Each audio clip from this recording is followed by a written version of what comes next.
안녕하세요. 켈리의 작은 도서관에 오신 것을 환영합니다.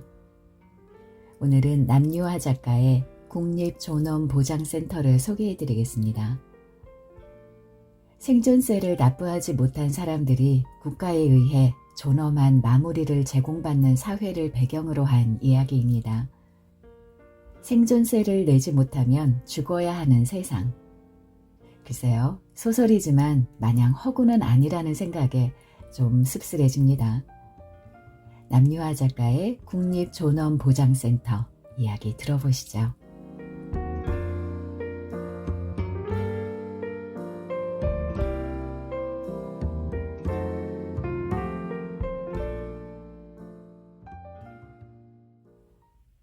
초인종이 울린 건 새벽 4시였다.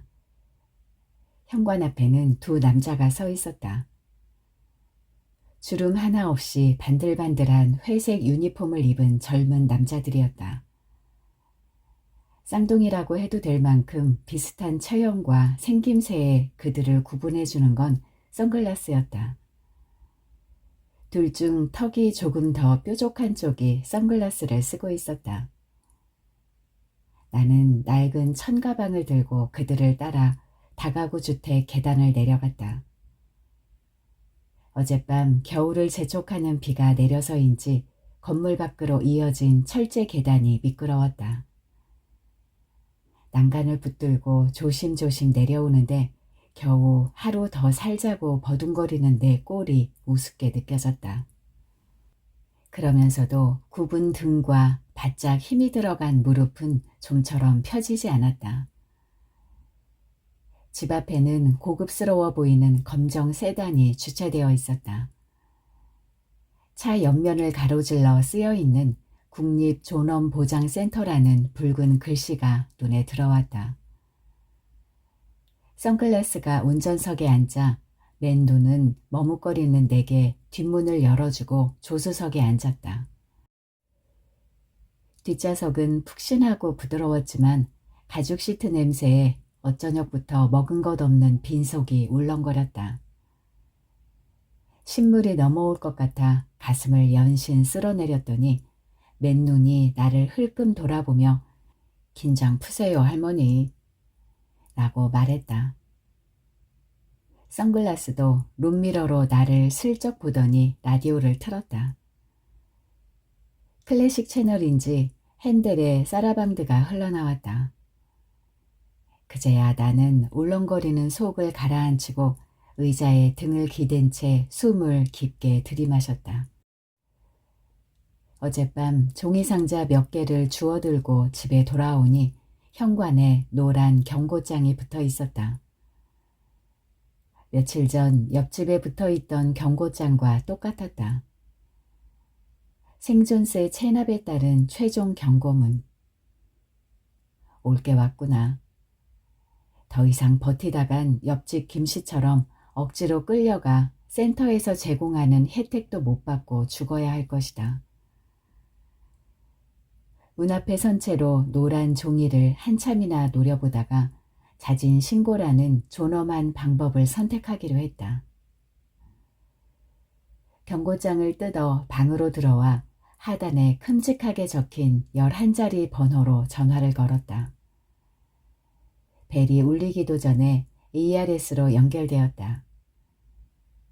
기계음이 시키는 대로 생년월일을 입력하자 상담사가 나왔다. 상담사는 이름과 주소지 외에 몇 가지 기본적인 인적 사항을 물은 뒤 생년월일을 다시 한번 확인했다. 내일 새벽 4시에 담당 직원을 보내드리겠습니다. 자세한 내용은 경고장에 적혀있는 안내사항을 참고하시기 바랍니다. 전화가 끊겼다. 새벽 4시라니. 내 인생의 남은 시간은 어림잡아 30시간 정도라는 의미였다. 센터 안에서 보낼 24시간을 제외하면 온전한 개인 시간은 6시간 뿐이었다. 죽음이 코앞에 닥쳤는데 약간 멍할 뿐 실감이 나지 않았다. 앨범이라도 들여다볼까 하다가 쓸데없는 감상에 빠져 눈물이나 질질 짤까봐 텔레비전을 틀었다.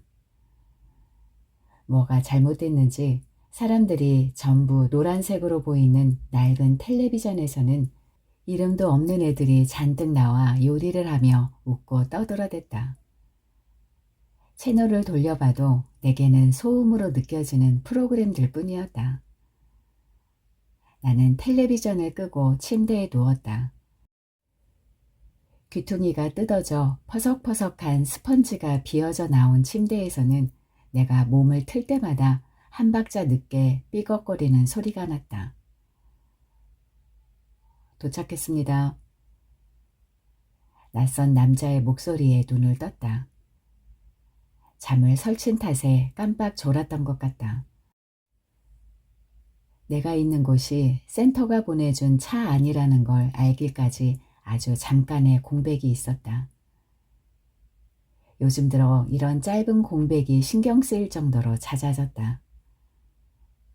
차가 멈추자 조수석에 앉아있던 맨눈이 문을 열어주었다. 나는 천가방을 손목에 걸고 차에서 내렸다. 잘 다듬어진 유럽식 정원 가운데 서 있는 15층짜리 은빛 건물은 추상화 한가운데 그려진 정물만큼이나 이질감을 느끼게 했다. 정문에 들어서자 나를 태워다 준 회색 유니폼의 남자들은 사라지고 대신 흰색 유니폼을 입은 여자가 다가왔다. 안녕하세요. 저는 센터의 시설 안내를 맡고 있습니다.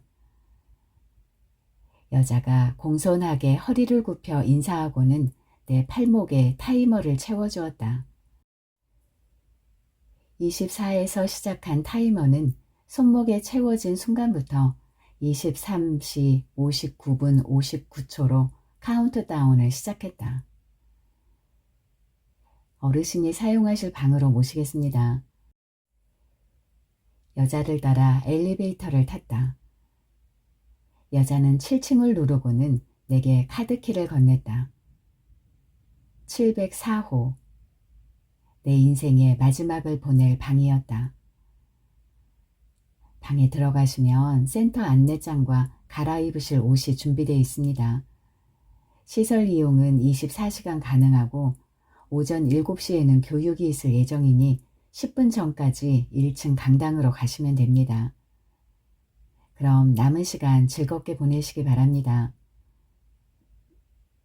기계처럼 빠르고 단조롭게 말을 마친 여자는 입구에서 만났을 때처럼 정중한 인사를 하고 사라졌다. 남은 시간이라는 말에 반사적으로 타이머를 봤다.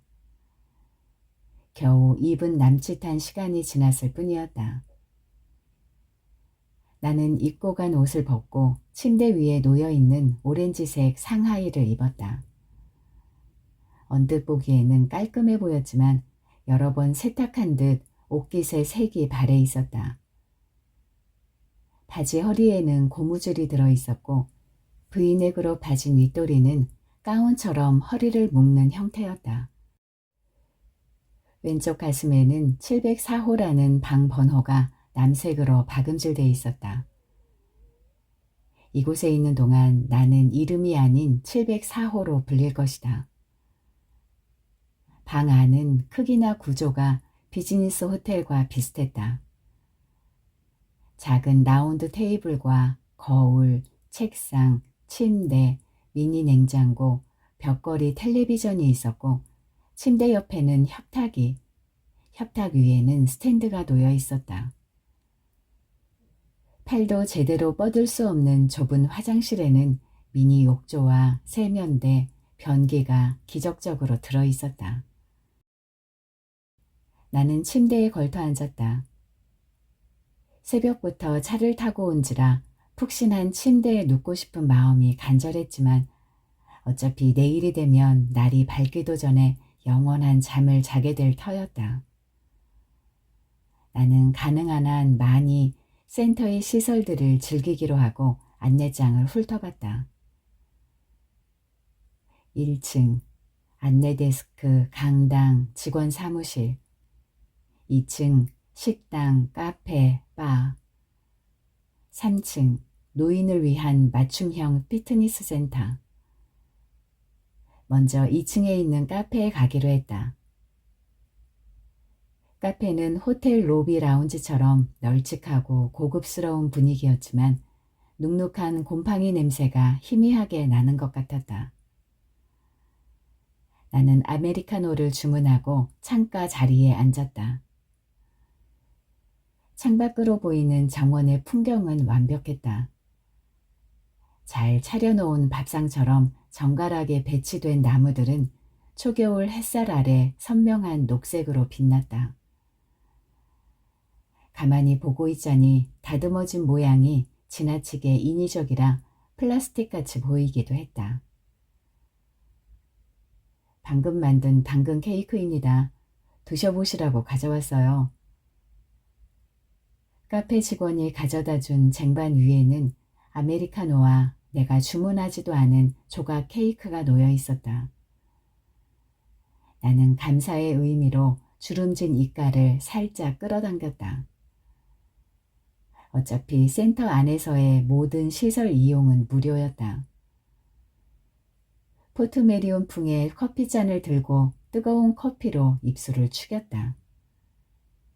이렇게 제대로 된 커피를 마셔본 게 얼마만인가. 눈가에 축축한 눈물이 고였다. 창밖을 보며 커피를 입 안에 머금고 있었다. 그동안 인스턴트 커피만 먹고 산 미래가 정화될 수 있도록.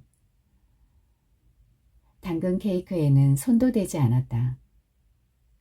20시간 동안 무한정 먹기만 할 수는 없는 노릇이다.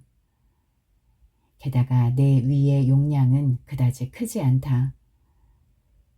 이곳에서는 커피면 충분하다. 704호, 1302호, 1308호는 지금 즉시 1층에 있는 교육장으로 와주시기 바랍니다. 잠시 후에 교육이 진행될 예정입니다. 카페 천장 구석에 달린 스피커에서 방송이 흘러나왔다. 그제야 나는 오전 7시에 교육이 있다던 흰색 유니폼의 말을 떠올렸다. 반도 못 마신 커피를 남긴 채 카페를 나왔다. 아까워할 필요가 없는데도 아깝다는 생각이 머리에서 떠나지 않았다. 1층으로 내려가자 먼저 와 있던 열댓 명의 노인들이 원망의 눈길을 보냈다. 불독처럼 입가가 처진 할멈은 대놓고 자기 팔목에 타이머를 가리키며 인상을 쓰기도 했다. 안에 있던 흰색 유니폼의 직원들이 지각한 사람들을 신속하게 자리로 안내했다. 세 사람이 자리에 앉자 강당의 불이 꺼지고 앞쪽에 스크린이 밝아졌다. 나는 눈을 가늘게 뜨고 화면을 응시했다. 국립존엄보장센터 안내라는 글자와 함께 센터의 조감도가 펼쳐지고 잔잔한 배경음악이 깔리며 성우의 목소리가 흘러나왔다. 세상에서 가장 존엄한 죽음을 맞게 될 당신. 힘겨운 오늘보다 고통 없는 내일을 꿈꾸는 당신. 우리는 그런 당신을 위해 당신의 죽음을 연구합니다. 당신의 죽음에 필요한 것이 무엇인지 고민합니다. 이곳은 저소득층 노인을 위한 국립존엄보장센터입니다. 이어 배경음악이 경쾌하게 바뀌며 센터의 연혁이 소개되었다. 어째서 관공서에서 만드는 동영상은 하나같이 붕어빵 틀에 찍어낸 것처럼 촌스러울까? 히터에서 뿜어대는 건조한 열기에 코가 답답하고 머리가 멍해졌다. 나도 모르는 새 잠깐 졸았는지 고개가 뒤로 젖혀졌다. 깜짝 놀라 눈을 껌뻑이며 앞을 보니 구석에 서 있던 직원이 나를 은근히 노려봤다. 사나운 눈매와 다르게 입꼬리는 잘 만들어진 미소를 머금은 채여서 더 섬뜩해 보였다. 재빨리 화면으로 시선을 옮겼다. 영상에서는 대통령이 센터 내 식당에서 곰탕을 한 입 먹고 엄지손가락을 축혀 올리는 장면이 나왔다. 대통령 주변을 둘러싼 사람들이 그의 엄지손가락에 경배하듯 일제히 손뼉을 쳤다. 이후에도 센터에 대한 자랑은 이어졌지만 나는 히터바람 때문에 콧구멍 속이 말라 비틀어져 찢어지는 건 아닐까 하는 걱정뿐이었다. 돌연 배경음악이 사라졌다. 멍하니 눈만 뜨고 있는 사이 영상이 끝난 것이다. 불이 켜지고 갑작스러운 밝음에 느슨해졌던 수정체 주변 신경이 서서히 반응했다. 강당 앞에는 이동식 침대가 놓여 있었고 그 위에는 실습용 마네킹이 누워 있었다. 마네킹 옆에는 하늘색 가운을 입은 남자 직원이 서 있었다. 흰색 유니폼의 여자가 강당 한 구석에서 마이크를 잡았다. 지금부터 공지사항을 말씀드리겠습니다. 각자의 타이머는 1분이 남은 시점에 알람이 울리게 설정되어 있습니다. 타이머가 0이 되면 하늘색 유니폼을 입은 직원이 객실 문을 노크합니다. 그러므로 알람이 울리기 전 반드시 객실 안에서 대기해 주시기 바랍니다. 직원이 노크를 2번 하면 문이 자동으로 열립니다. 여러분은 놀라지 마시고 직원의 안내에 따라 지하 1층까지 엘리베이터로 이동하시면 됩니다. 지하 1층 안식의 방에 가시면 여기 보시는 바와 같이 침대가 놓여 있습니다. 직원의 안내에 따라 침대 위에 반드시 눕습니다. 이때 긴장으로 인해서 돌발 행동을 하시는 분들이 간혹 계십니다. 구역감, 호흡 곤란, 현기증 등의 증상이 나타나면 직원에게 양해를 구하고 잠시 동안 안정을 취할 것을 권장합니다. 침대에 눕게 되면 금속 벨트로 손목과 발목을 고정하게 됩니다. 차가울 수 있지만 전혀 아프지 않으니 놀라지 마십시오. 마지막으로 허리와 목까지 벨트로 고정시키고 나면 안식을 주는 약을 정맥에 주사하게 됩니다. 다들 마취해본 경험이 있으실지는 모르겠지만 마취할 때처럼 10부터 거꾸로 새어나가면 자신도 모르는 사이에 영원한 잠에 빠져들게 됩니다. 이상으로 행동 요령에 대한 공지를 마치겠습니다. 감사합니다. 남은 시간 즐겁게 보내시기 바랍니다. 흰색 유니폼과 하늘색 유니폼이 연극 배우들처럼 단상 앞으로 나와 인사를 했다. 남은 시간 즐겁게라니. 처음에 안내했던 여자도 그랬던 걸 보면 별 의미 없는 센터의 공식 인사겠지만 은근히 부하가 났다.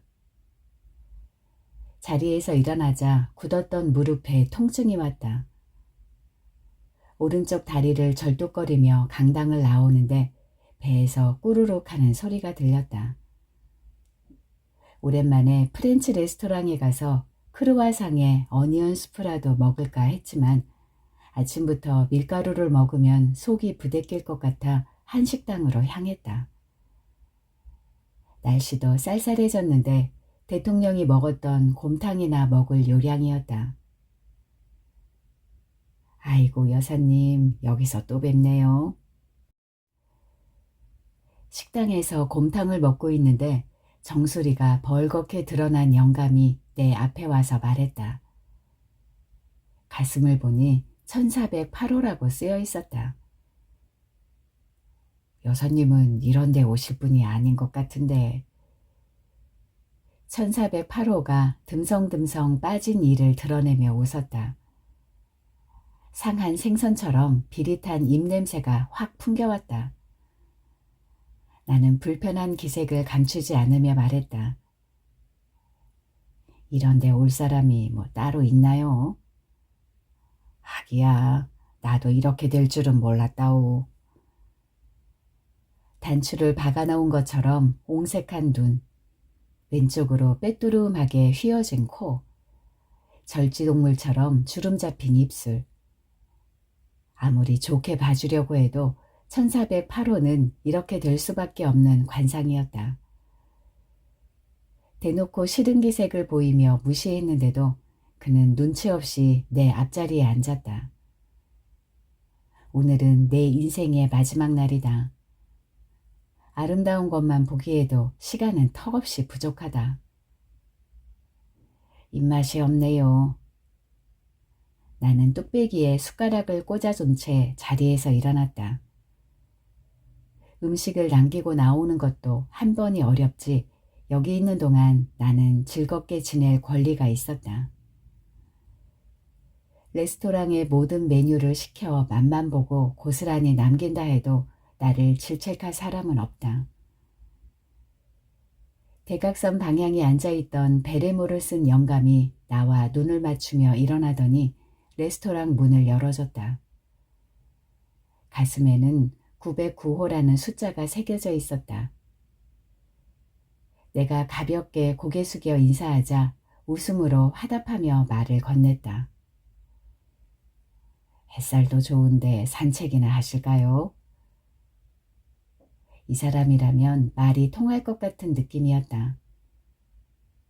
눈썹이 진하고 코가 오똑한 게 젊어서 바람개나 피웠을 것 같은 인상이었지만 아무려나 상관없었다.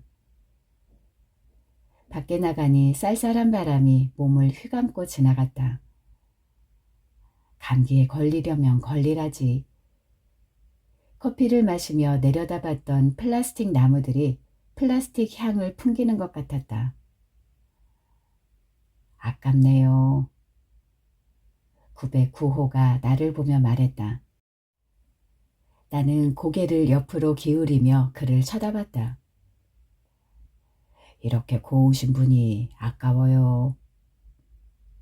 곱다는 말에 주책맞게 얼굴이 뜨거워졌다. 얼른 손바닥으로 볼을 감쌌다. 차고 쭈글거리는 손이 얼굴에 열을 금세 식혀주었다. 몇 시간 남으셨어요? 저는 3시간 정도 남은 것 같습니다. 3시간이라는 말에 가슴이 철렁했다. 무슨 말을 해도 위로가 될 것 같지 않다고 생각하는데 정문 쪽에서 소란스러운 소리가 났다. 자연스레 시선이 그쪽으로 향했다. 하늘색 유니폼을 입은 남자 2명이 노인 하나를 붙잡고 실랑이를 벌이고 있었다. 난 안 죽을래. 몸부림치는 노인은 가운이 풀어 헤쳐져 바람 빠진 풍선 같은 가슴이 훤히 드러나 있었다. 나 돈 낼 수 있어. 생존세든 사망세든 다 낼 수 있다니까. 우리 아들 미국에 있는 우리 아들한테 연락하면 줄 거야. 할머니 진정하세요. 아드님이 대납 거부하셔서 여기 오신 겁니다. 대납 거부라니. 입맛이 씁쓸했다. 차라리 자식이 없는 내 처지가 조금 낫다는 생각이 들었다. 노인이 하늘색 유니폼들에게 질질 끌려가는 걸 보면서 나는 절대로 저런 추한 꼴을 보이지 말아야겠다고 다짐했다.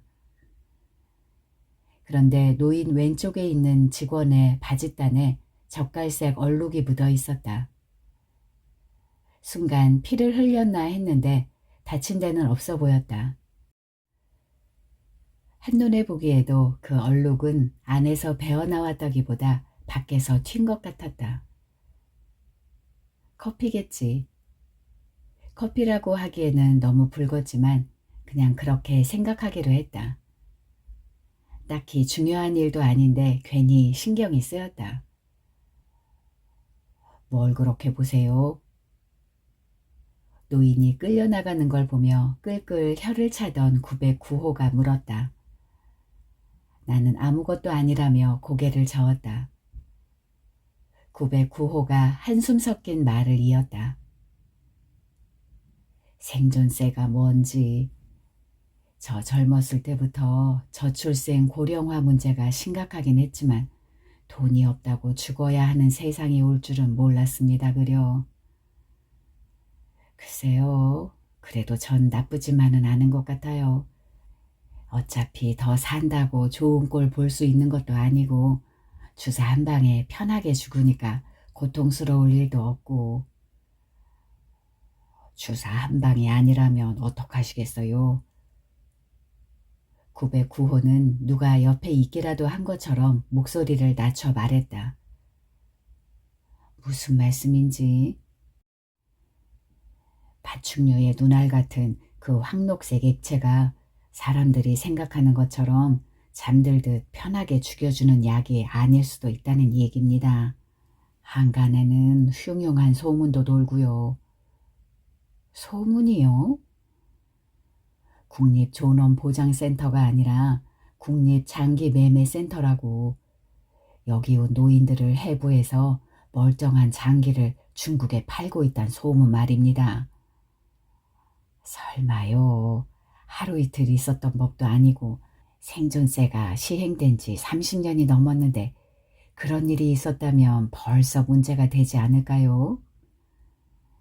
그럼 누가 이 일을 제기하겠습니까? 죽은 노인들이 고통받으며 죽었다고 진술할 수 있겠습니까? 아님 이런 제도를 시행하고 있는 정부에서 이실직고를 하겠습니까? 909호 입장에서야 3시간 후 죽을 운명이니 불안한 게 당연했다. 하지만 그 불안이 나한테까지 전염되게 할 수는 없었다. 죽기 전에 알량한 데이트를 기대한 내가 잘못이지. 죄송한데 저는 피곤해서 좀 쉬어야겠어요. 잠깐만요. 불편하게 했다면 죄송합니다. 혈관이 무질서하게 튀어나온 손이 내 손목을 움켜잡았다. 뿌리치려고 했지만 뿌리칠 수가 없었다. 마른 황태처럼 거친 느낌이었지만 사람의 온기가 남아있었기 때문이다. 그래, 어차피 3시간밖에 못 사는 노인네 말 동무나 해주자. 나는 고개를 끄덕였다. 그리고 조심스럽게 팔을 비틀어 잡힌 손목을 빼냈다. 그러자 909호가 이번에는 손을 잡았다. 움찔하고 놀라긴 했지만 잡힌 채로 가만히 있었다. 그렇게 말없이 찬바람 부는 정원을 반바퀴 정도 돌았을 때 909호가 멈춰서서 말했다. 여사님, 제 방으로 함께 가주시겠습니까? 나는 너무 놀라 말이 나오지 않았다. 909호의 대담한 제안 때문이 아니라 내가 내심 이런 제안을 기대하고 있었다는 사실에 놀랐다. 하지만 남자 냄새나 그리워하는 값싼 할망구로 보이고 싶지는 않았다. 사람 잘못 보셨어요. 저는 그런 사람 아닙니다. 그런 사람이 따로 있답니까? 909호가 나를 보며 희미하게 웃었다. 아까 내가 식당에서 한 말을 들은 모양이었다. 그는 마른 입술에 침을 바르며 덧붙였다. 이 나이에 방에서 무슨 대단한 일을 하겠습니까?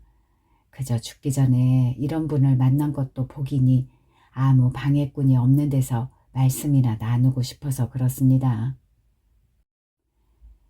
생각해보니 젊은 사람도 아니고 다 늙어서 무슨 딴 마음을 먹겠나 싶었다. 잠시 고민하는 척하다가 그러자고 했다. 방 안에 들어온 909호는 미니 냉장고에서 토마토 주스를 꺼내주었다. 아무리 70이 넘은 늙은이들이라지만 밀폐된 공간에서 남녀가 있으려니 어색한 긴장감이 감돌았다. 차라리 손을 잡고 산책을 하는 편이 나을 뻔했다고 뒤늦게 후회했다. 아까는 서글서글하게 얘기하던 909호도 얼굴이 뻣뻣하게 굳어서는 연신 타이머만 들여다봤다. 이럴 게 아니라 식당에 가서 뭐라도 드실래요? 내가 물었다. 아니요, 지금 시간이 없습니다. 909호가 절박한 말투로 대답했다. 네? 아직 3시간이면 충분히 식사할... 그때 삐삐삐 하는 알람 소리가 울렸다. 이게 무슨 소리죠? 죄송합니다. 제가 거짓말을 했습니다. 909호가 내게 고개를 숙였다. 귀를 찌르는 소리가 멎자 909호 팔목의 숫자가 0시 1분으로 반짝이다가 0시 0분 59초로 바뀌었다. 무슨 상황인지 파악한 순간 두 번의 노크 소리가 들렸고 문이 열렸다. 직원들은 나를 없는 사람 취급하며 909호를 밖으로 데려갔다. 나는 복도로 쫓아나가 그가 끌려가다시피 엘리베이터 앞으로 가는 것을 지켜봤다.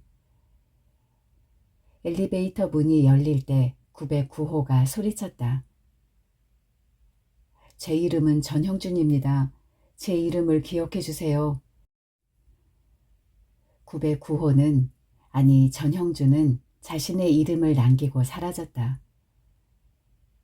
억울하다고도 슬프다고도 할 수 없는 감정에 몸이 휘어졌다. 나는 왜 죽기 전날까지 타인에게 이용당하는가 하는 냉소적인 질문과 오죽 외롭고 겁이 났으면 나한테 그랬을까 하는 동정심 사이의 온도차가 나를 혼란스럽게 했다. 누구한테 사죄하는 것처럼 허리를 숙인 채 두 손을 모으고 눈물을 질금질금 흘렸다. 얼마나 그러고 있었을까. 떨리는 몸을 추스르며 방으로 돌아왔다. 방에 돌아오자마자 욕조에 물을 받았다. 대책 없이 손이 떨려 수도꼭지를 누르는데 시간이 한참 걸렸다. 따뜻한 욕조에 잔뜩 웅크린 채 몸을 담그고 나서도 전형준이라는 이름이 뇌리에서 떠나지 않았다. 내가 죽기 전에 기억해야 할 이름이 고작 센터에 와서 몇십 분을 같이 보낸 남자밖에 없다는 말인가. 전형준보다 소중하고 중요한 무언가를 생각해내려 했지만 마땅히 떠오르는 것도 없었다. 나는 욕조에서 나와 샤워 타월로 몸을 감쌌다. 부옇게 김이 서린 거울에 흐릿한 그림자가 비쳤다. 손바닥으로 거울을 문지르자 늙은 여자의 초췌한 얼굴이 거울에 또렷이 나타났다. 무척 낯설어 보이는 얼굴이었다. 그러고 보니 최근에는 이렇게 환한 곳에서 거울을 본 기억이 없었다. 오랜만이네. 거울을 보며 말했다. 거울 속 여자가 쓴웃음을 지었다. 여자의 얼굴 근육이 보기 싫게 일그러졌다. 얼른 고개를 돌리고 욕실을 나왔다. 오늘은 인생의 마지막 날이니까 아름다운 것만 보고 싶었다. 몸에 남아있는 물기를 구석구석 닦아내고 다시 옷을 입은 다음 침대에 누웠다. 은색 벽시계는 11시를 가리키고 손목의 타이머는 17시 55분 24초를 지나고 있었다. 18시간을 일직선으로 늘어놓는다면 대략 어느 정도의 길이를 갖게 될지 도통 가늠이 되지 않았다. 깨끗하게 세탁된 시트에서 오랫동안 느껴보지 못했던 안온함이 배어나왔다. 스르륵 눈이 감겼다. 다음날 새벽 노크 소리에 눈을 떴다. 두 번의 노크에 방문이 저절로 열렸다. 하늘색 유니폼을 입은 두 명의 남자가 안으로 들어왔다. 어제 909호를 데려간 사람들 같기도 했지만 확신할 수는 없었다. 나는 얌전히 그들을 따라 지하로 내려갔다. 그들이 안식의 방이라고 부르는 곳에 들어가자 역시 유니폼을 입은 근엄한 표정의 남자가 나를 기다리고 있었다. 그를 보자 몹시 갈증이 났다. 입 안은 마른 낙엽처럼 바싹 말라 부스러질 것 같았다. 하지만 물을 달라는 말조차 나오지 않았다. 나는 수술대처럼 생긴 철제 침대 위에 누웠고 목, 손목, 허리, 발목에 차례로 금속 벨트가 채워졌다. 긴장하지 마세요. 하늘색 유니폼이 내 어깨에 손을 올리며 말했다. 그가 들고 있는 건 황록색 앰플이 채워진 주사기가 아니라 날카롭게 반짝이는 메스였다. 할머니 치고는 예쁘시니까 특별히 공들여 죽여드릴게요. 남자가 가지런한 이를 드러내며 웃었다. 목덜미에 섬뜩한 느낌이 들었고 새빨간 피가 하늘색 유니폼에 흩뿌려졌다. 눈을 떴다. 꿈이었다. 심장은 아직 살아있다는 걸 증명하듯 거세게 요동치고 있었다. 한동안 거친 호흡이 이어졌다. 등 아래 시트는 내가 흘린 땀으로 축축하게 젖어 있었다. 피부에 와닿던 메스의 감각과 사방으로 튀던 피가 너무나 생생해서 꿈이라는 생각이 들지 않았다. 909호에게 괜한 말을 들어서 악몽을 꾼 것이다. 아무리 그래도 나라에서 운영하는 공공기관인데 사람을 칼 따위로 고통스럽게 죽일 리가 없지 않겠는가. 무엇보다 지금 와서 의심한다고 해도 내 힘으로 바꿀 수 있는 건 없다. 익숙한 열패감과 좌절감이 나를 덮쳐왔다.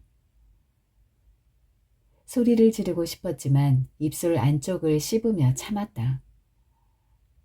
어찌나 세게 물었는지 피맛이 났다.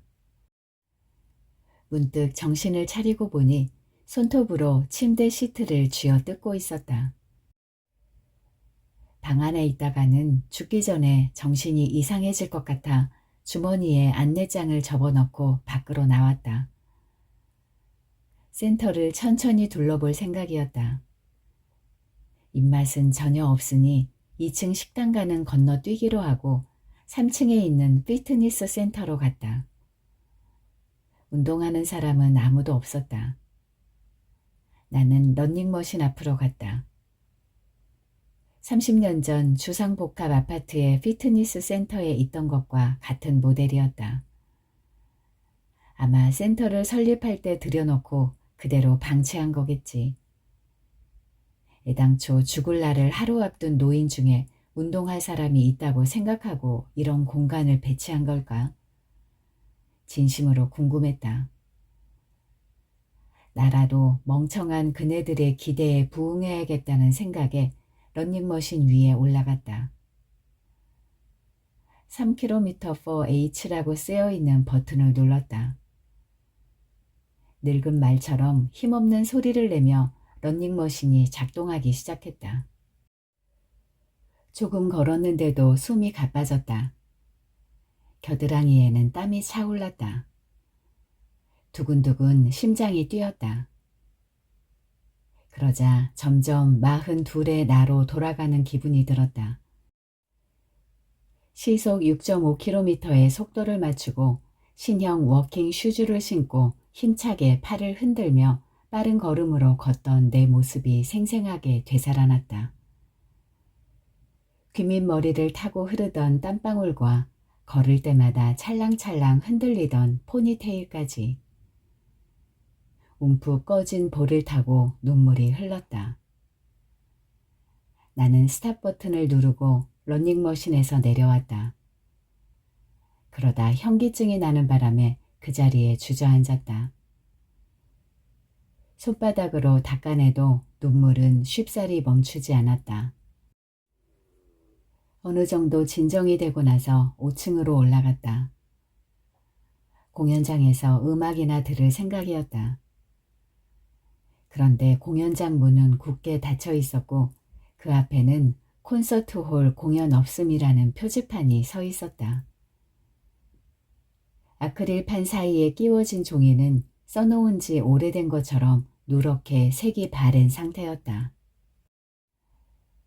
어쩔 수 없이 전시장으로 걸음을 옮겼다.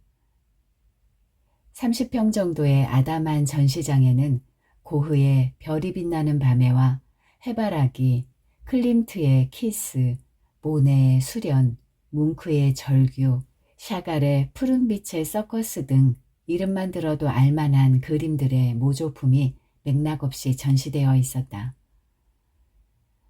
값싼 광택이 흐르는 모조지 위에 프린트된 그림들을 보고 있자니 존엄한 죽음도 가짜일 수 있겠다는 생각이 스쳤다.